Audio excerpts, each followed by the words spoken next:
ليكن يومك للشعب ودادا ليكن حبك للأرض مداد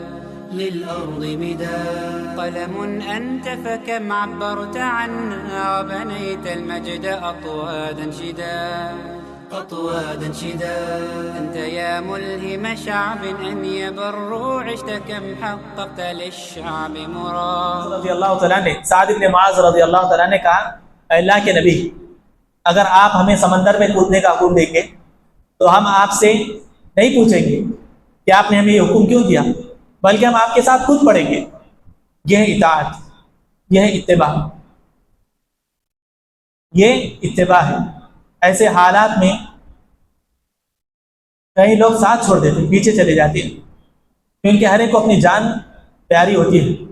لیکن یہ اللہ کے نبی علیہ السلام کے صحابہ تھے جنہوں نے اپنی جان کی پرواہ نہیں کی، اپنے پیچھے ہوئے چھوڑے ہوئے اولاد اور اپنی بیویوں کی پرواہ نہیں کی،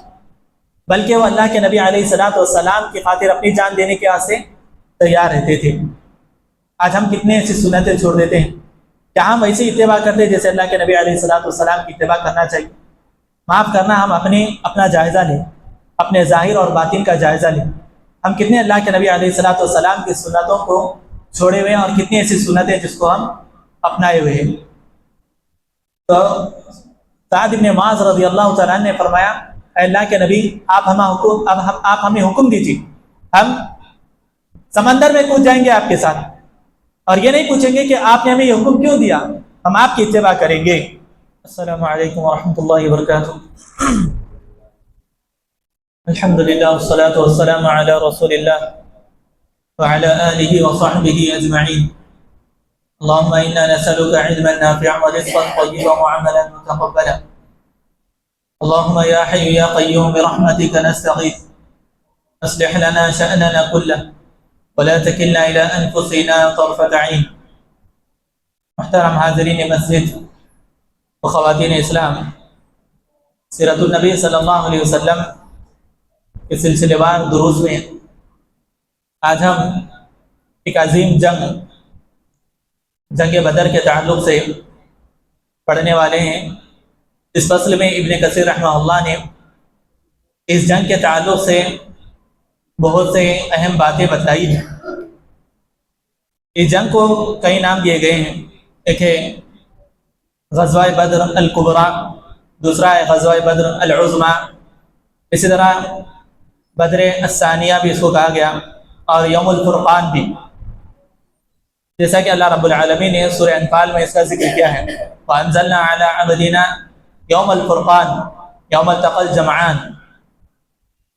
اس جنگ کو یوم الفرقان یعنی فرق کرنے والا دن اس لیے کہا کیونکہ یہ حق اور باطل کے درمیان معرکہ تھا، حق اور باطل کی جنگ تھی، ہدایت اور ضلالت کی جنگ تھی۔ جو حق پر تھے اللہ رب العالمین نے ان کی نصرت کی اور انہیں غلبہ عطا فرمایا، اور جو کفر پر تھے، جو باطل تھے، اللہ رب العالمین نے اس جنگ کے ذریعے انہیں ذلیل و خوار کیا۔ یہ جنگ یعنی ہجرت کے دوسرے سال رمضان میں واقع ہوئی، اور اس جنگ کا جو بنیادی مقصد تھا،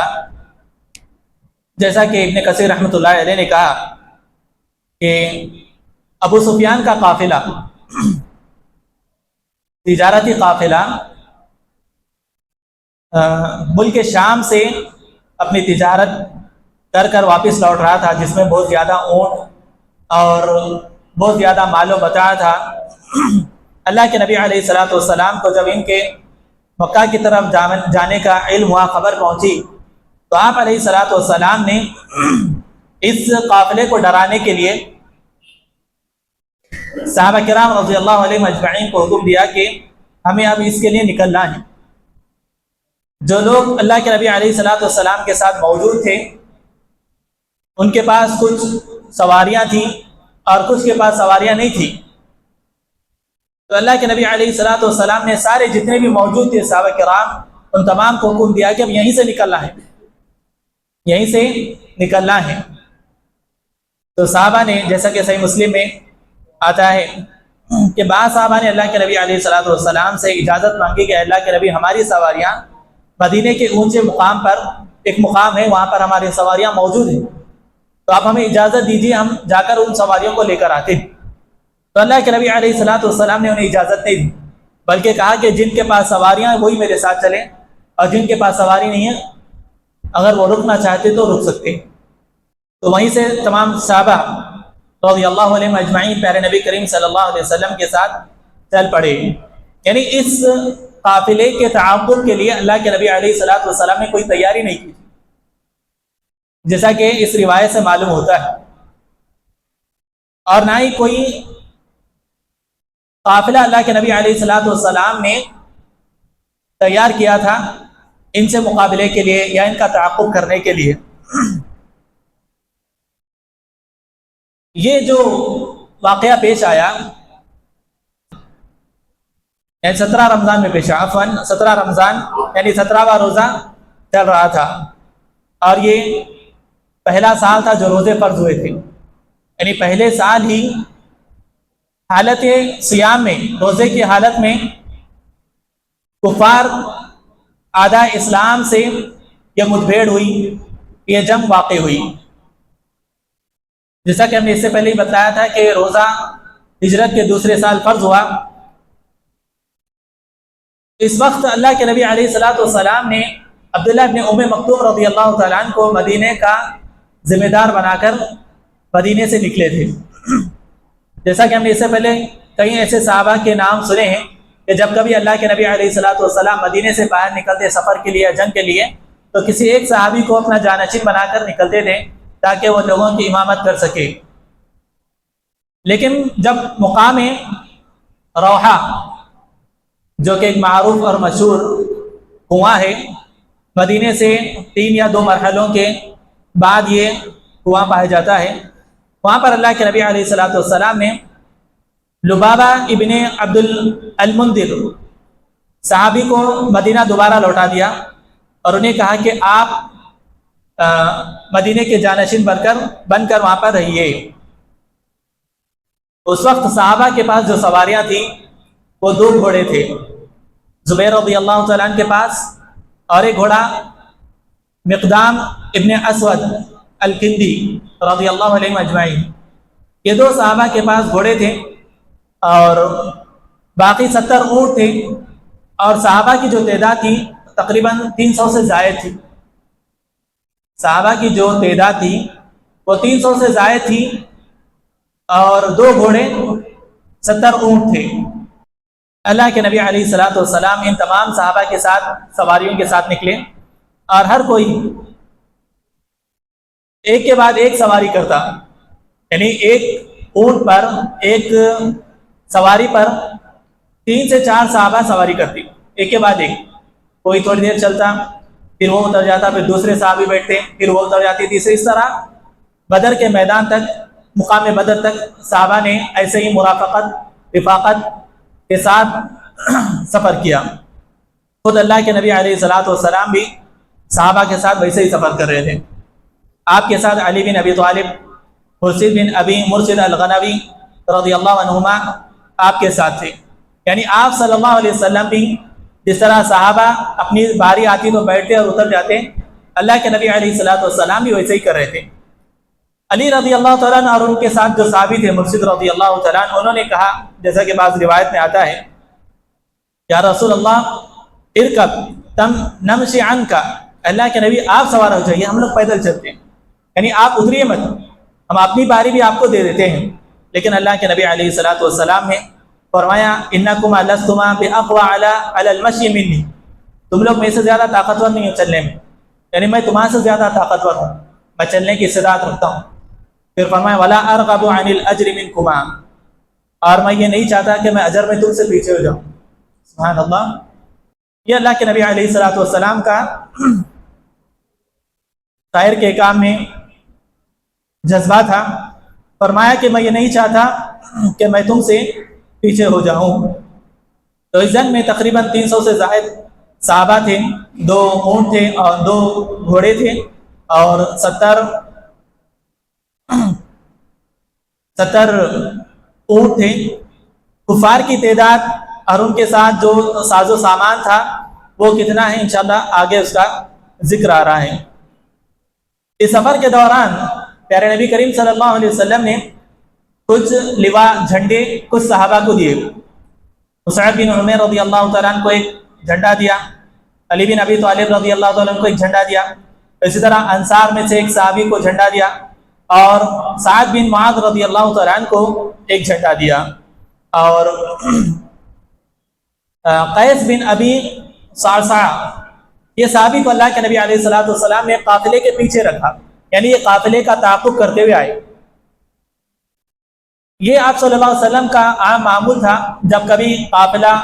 سفر کے لیے یا کسی بھی چیز کے لیے جب آپ علیہ الصلوۃ والسلام نکالتے تو کسی ایک صحابی کو پیچھے آنے کے لیے کہتے تاکہ جو ساز و سامان مال و متاع چھوٹ جائے یا پھر کوئی چیز چھوٹ جائے تو صحابی اس کو لے کر قافلے میں شامل ہو جائے۔ آپ علیہ الصلوۃ والسلام نے اس قافلے کو، صحابہ کے اس جماعت کو کئی حصوں میں تقسیم کیا تھا، اسی لیے اس صحابہ کو الگ الگ جھنڈے دیے تاکہ اس صحابہ ان کے ماتحت چلے، اور سارے صحابہ ایک صحابی کے ماتحت چلتے تھے جنہیں سب سے پہلے جھنڈا دیا گیا تھا، وہ ہے مصعب بن عمیر رضی اللہ تعالیٰ عنہ۔ جب اللہ کے نبی علیہ الصلوۃ والسلام الصفراء وادی کا نام ہے جو کہ مدینے سے تقریباً 50 کلومیٹر کے قریب ہے، وہاں پر جب اللہ کے نبی علیہ الصلوۃ والسلام پہنچے تو تجسس کے لیے، یعنی کفار جو اپنا مال لے کر واپس مکہ لوٹ رہے ہیں ان کے تعاقب کے لیے، ان کی انفارمیشن کے لیے کچھ صحابہ کو، 2 صحابہ کو بھیجا جو کہ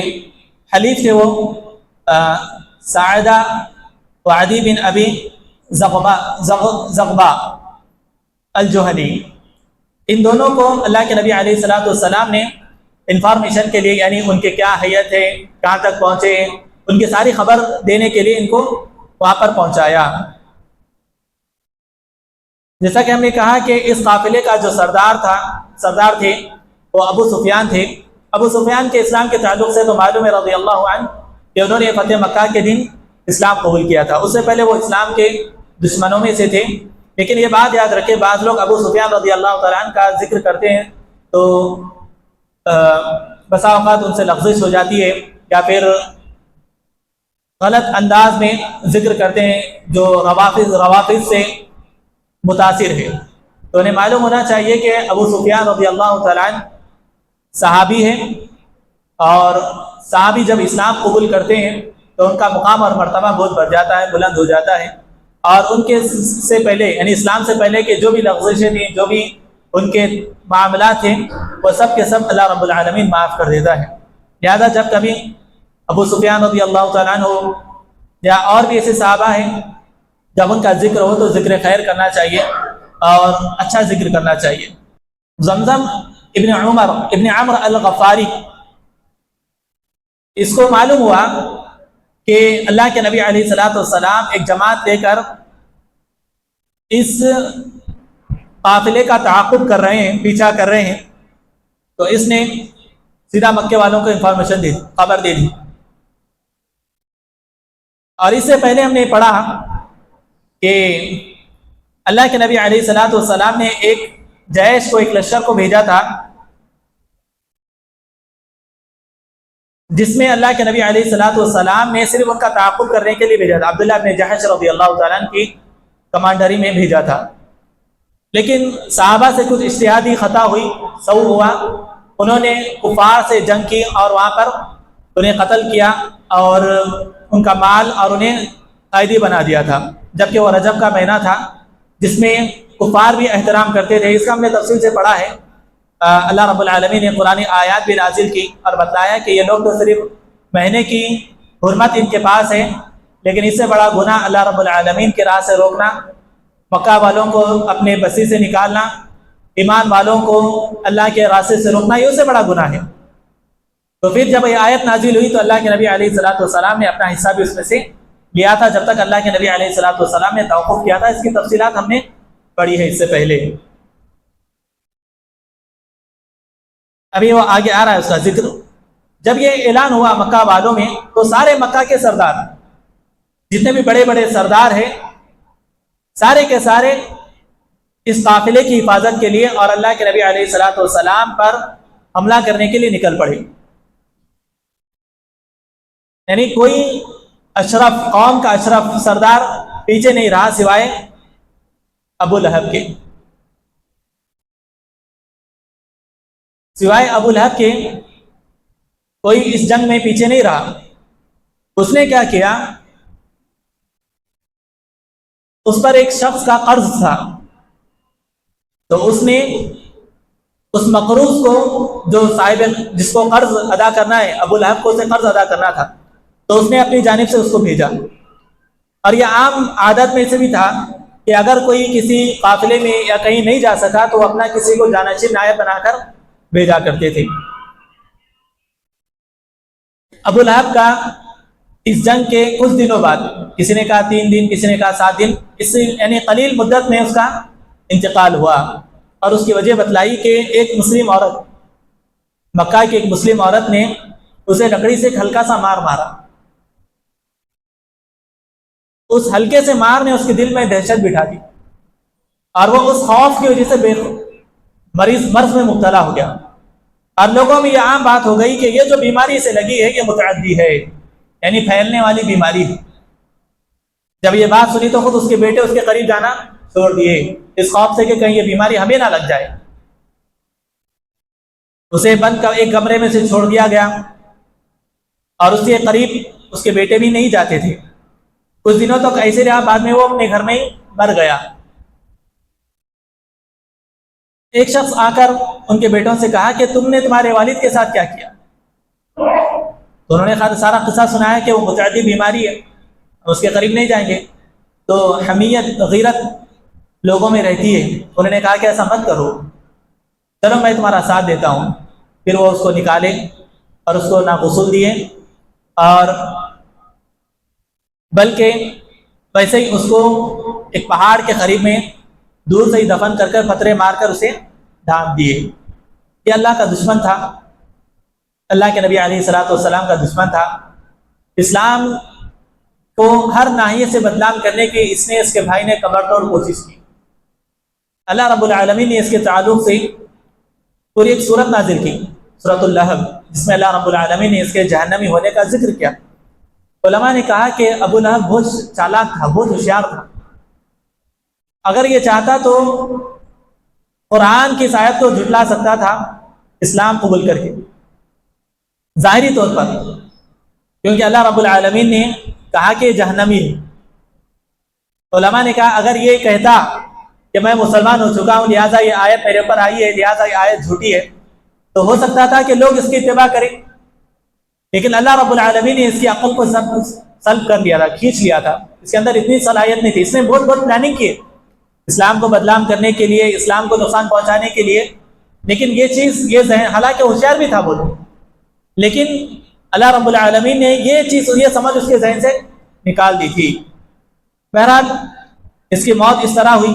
یعنی ایک عورت کے ایک ہلکے سے مارنے سے قبر تک پہنچا دیا، جو کہ اپنے آپ کو سردار، اپنے آپ کو بڑا اشرف القوم سمجھتا تھا. تو اس طرح اللہ رب العالمین نے اسے ذلیل و خوار کیا. تو یہ جنگ میں شامل نہیں ہوا تھا. اور کچھ قبائل تھے جیسے عرب والے اس قافلے کی حفاظت کے لیے نکلے، اللہ کے نبی علیہ الصلوۃ والسلام سے مقابلے کے لیے نکلے. تو ہم نے اس سے پہلے کہا کہ سارے عرب کے سردار ساتھ میں نکلے، اور اسی طرح جن جن قبائل سے، عرب کے اطراف کے جو قبائل تھے ان سے ان کا عذر ہوتا تو انہیں بھی وہ ساتھ لے کر نکلتے، سوائے کچھ قوموں کے، انہوں نے منع کر دیا نکلنے سے. اللہ رب العالمین نے اس بات کا قرآن میں ذکر کیا ہے، یعنی بطرا ورئاء الناس ویصدون عن سبیل اللہ. یہ مکہ کے قریش اتراتے ہوئے تکبر کے ساتھ اور لوگوں کو دکھاتے ہوئے نکلے اور اللہ کے راستے سے لوگوں کو روکتے تھے. اور بڑا غصہ تھا ان کو، بڑا غصہ تھا اللہ کے نبی علیہ الصلوۃ والسلام پر. اور بہت ہی جوش و خروش کے ساتھ نکلے، لیکن انہوں نے بھی کوئی تیاری نہیں کی تھی، کوئی خاص تیاری نہیں کی تھی، لیکن ان کا قافلہ، ان کے پاس ہتھیار، ان کے پاس سواریاں بہت کچھ تھی، کیونکہ اچانک انہیں اعلان کیا گیا، اسی لیے وہ لوگ اچانک فوراً نکل گئے، انہوں نے بھی کوئی تیاری نہیں کی تھی۔ تو جیسے کہ میں نے کہا تھا کہ ان کی بھی جلد بازی کی وجہ کیا تھی؟ عبداللہ بن جحش رضی اللہ تعالیٰ عنہ نے جو قافلے کو، اس سے پہلے کہ جو قافلہ جو یمن کی طرف سے آ رہا تھا اسے لوٹا، جبکہ وہ رجب کا مہینہ تھا، اور اس میں عمر ابن الحضرمی اس کو قتل کیا گیا، اور یہ مسلمانوں کی جانب سے پہلا قتل تھا کفار میں سے۔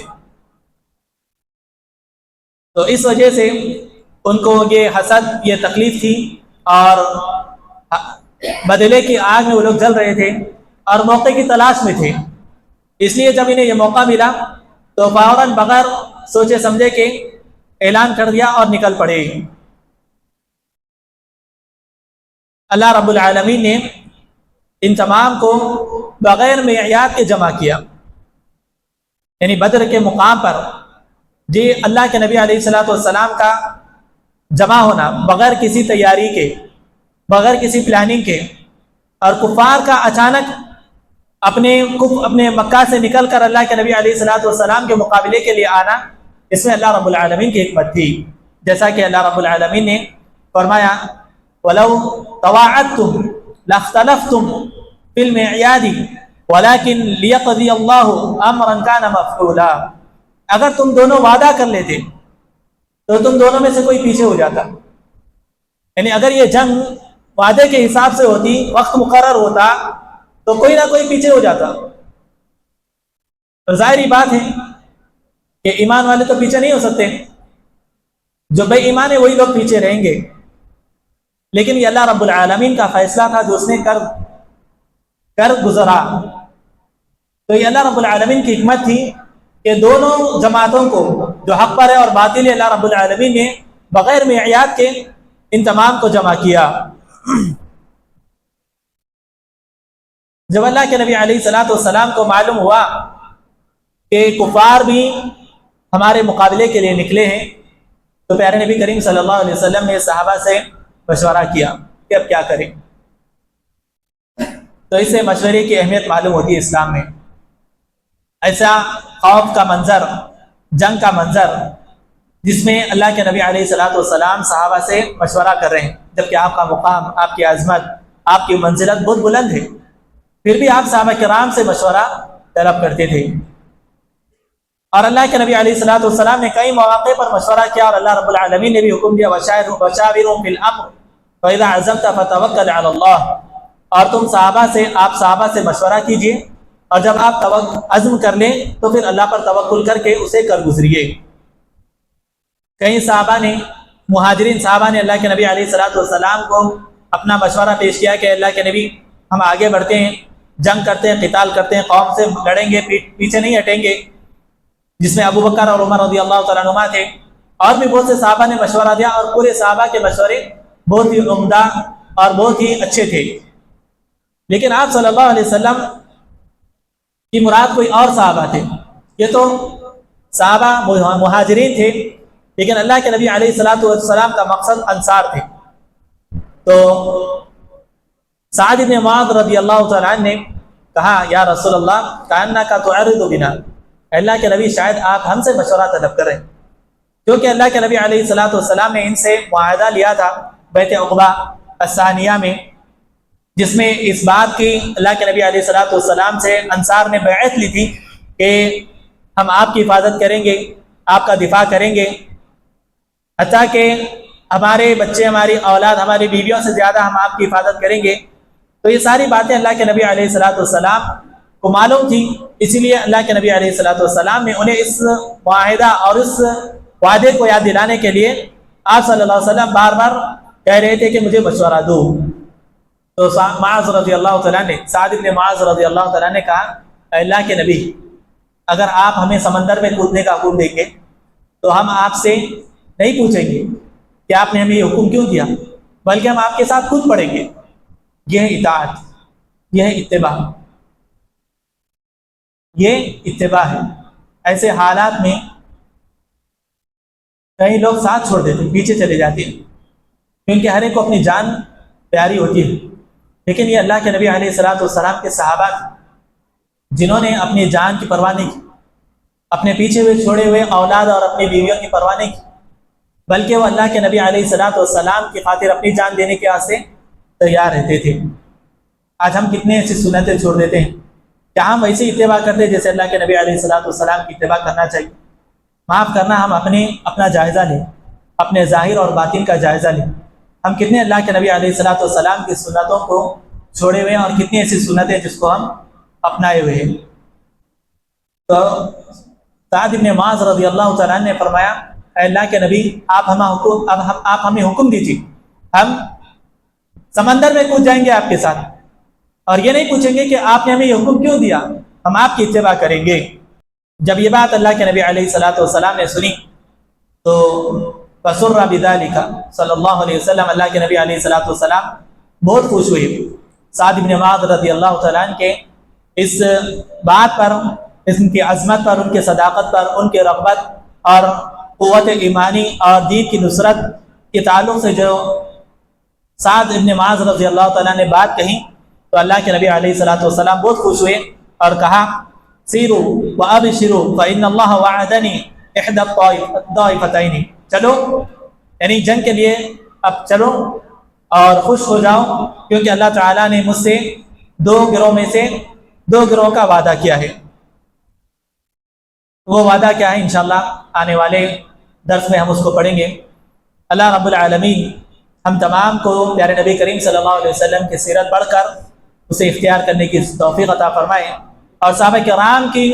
جو خدمات دین کے خاطر تھی، جن کی وجہ سے، ان کی خدمات کی وجہ سے آج یہ دین ہم تک پہنچا ہے، آج ہم مسلمان ہیں، آج ہم حلال اور حرام میں فرق کرتے ہیں، آج ہم ان کی اتباع کرتے ہیں. اللہ رب العالمین